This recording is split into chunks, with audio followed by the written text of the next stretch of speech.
आइए question number 29 देखेंगे। Topic का नाम है accounting ratio, part B, D K Goyal class 12 की बुक में से। क्वेश्चन में हमसे डेब्ट इक्विटी रेशियो मांगा है। अब डेब्ट इक्विटी रेशियो के बाद उसने हमें जो है tangible fixed assets, intangible fix assets, current liabilities, long term borrowings और लॉन्ग टर्म प्रोविजन दे रखा है। इस क्वेश्चन को स्टार्ट करने से पहले मैं आपको एक नई सी बात बताना चाहूंगा। ठीक है, हम लोग सारे फॉर्मूलेस को याद ना करें, कुछ चीजों को हम ट्रिक के थ्रू भी जो है याद रख सकते हैं। उसके लिए मैं एक छोटी सी बैलेंस शीट ड्रॉ कर रहा हूं। वो बैलेंस शीट इस क्वेश्चन का पार्ट नहीं है, लेकिन फॉर्मूलेस को समझने में, करने में थोड़ी आसानी होगी, तो थोड़ा प्रॉपरली समझिएगा।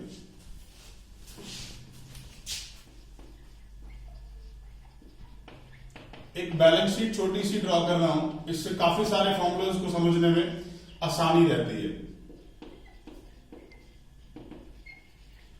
Tangible assets, tangible fixed assets, intangible assets और इन्वेस्टमेंट भी यहां पर लिखा जा सकता है, साथ में करंट एसेट्स। इन सब का जो टोटल हुआ उसको हम कहेंगे total of asset. This is total asset.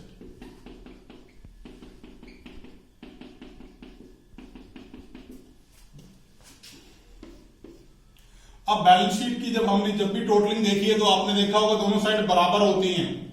अगर यहां 10,000 लिखा है तो यहां भी 10,000 लिखा जा सकता है। तो जब वहां टोटल एसेट लिखा है तो मैंने यहां भी टोटल एसेट लिख दिया। अब यहां क्या क्या आता है? शेयर होल्डर फंड, जिसके अंदर दो चीजें आ जाती हैं, शेयर कैपिटल और बी पॉइंट है रिजर्व एंड सरप्लस। ये फर्स्ट पॉइंट था। सेकंड पॉइंट में आ गया non current liabilities and the last one is current liability. तो इस तरीके से ये हमने बैलेंस शीट का टोटल लगा लिया।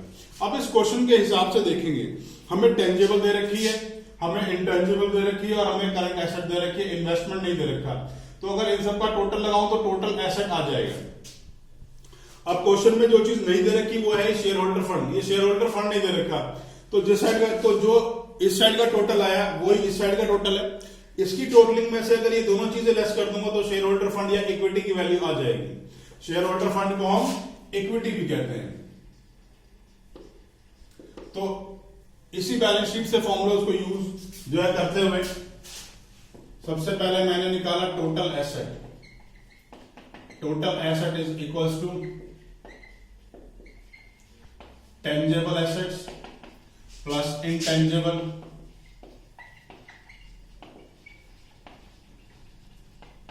Plus current assets. इन तीनों को जोड़ करके मैंने टोटल एसेट कैलकुलेट कर लिया। टेंजिबल मेरी वैल्यू है 24,50,000, इंटेंजिबल की वैल्यू है 3 लाख और करंट एसेट्स की वैल्यू है 3,34,000। तो टोटल एसेट्स की वैल्यू हो गई 30,84,000। ये मेरे टोटल एसेट आ गए। अब देखें एक बार जरा इस बैलेंस शीट की तरफ, मैंने ये वाली वैल्यू कैलकुलेट कर ली, तो ये वाली और ये वाली वैल्यू सेम है। तो अगर इस टोटल एसेट में से ये दोनों फिगर लेस कर दूंगा तो शेयर होल्डर फंड या इक्विटी निकल करके आ जाएगा। तो equity is equals to total asset minus non current liability minus current liability. अब टोटल एसेट में से नॉन करंट लायबिलिटी और करंट लायबिलिटी दोनों ही फिगर मैंने लेस कर देनी है। टोटल एसेट की वैल्यू थी 30,84,000 जो मैंने यहां से ली। नॉन करंट लायबिलिटी मेरे को दे रखी है। नॉन करंट लायबिलिटी के दो पार्ट्स दे रखे हैं, एक तो लॉन्ग टर्म बोरिंग है और एक लॉन्ग टर्म प्रोविजन है। तो 16 लाख ये लेस करें और 1.5 लाख रुपया ये भी लेस कर दिया। इसके बाद करंट लायबिलिटी की वैल्यू मेरे को 84,000 दे रखी है, ये सब मैंने लेस करा तो ये वैल्यू निकल के आ गई इक्विटी की 12,50,000, 12,50,000। ये मेरी इक्विटी की वैल्यू आ गई। अब मैं डेब्ट निकाल लेता हूं। डेब्ट में दो ही चीज दे रखी है, एक तो दे रखा है लॉन्ग टर्म बोरोइंग और दूसरा मेरे को दे रखा है long term provision. Long term borrowing की जो वैल्यू मेरे को दे रखी है वो है 16 लाख और लॉन्ग टर्म प्रोविजन जो है वो 1,50,000, तो टोटल हो गया 17,50,000।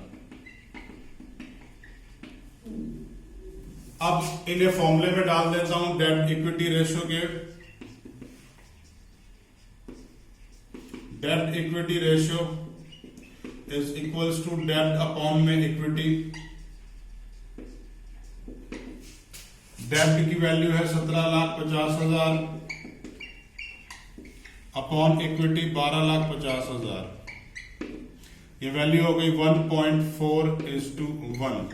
ये 1.4:1 जो है मेरी, ये मेरी इक्विटी वो डेब्ट इक्विटी रेशियो आ गई है। इसी तरीके से प्रॉपर फॉर्मूलेस को लिखते हुए सब लोग क्वेश्चन को करेंगे। और इस जो बैलेंस शीट को जो मैंने आपको लिख के दिया है, ये सिर्फ आपको फॉर्मूलोस को समझाने के लिए लिखा है, ये पार्ट ऑफ द क्वेश्चन नहीं है, ये सिर्फ आपको एक्सप्लेन करने के लिए मैंने यहां पर ऐसा किया है। तो प्लीज इसको आंसर लिखते टाइम इसको ना लिखें, ये तो सिर्फ आपके बेटर अंडरस्टैंडिंग के लिए मैंने ऐसा किया है।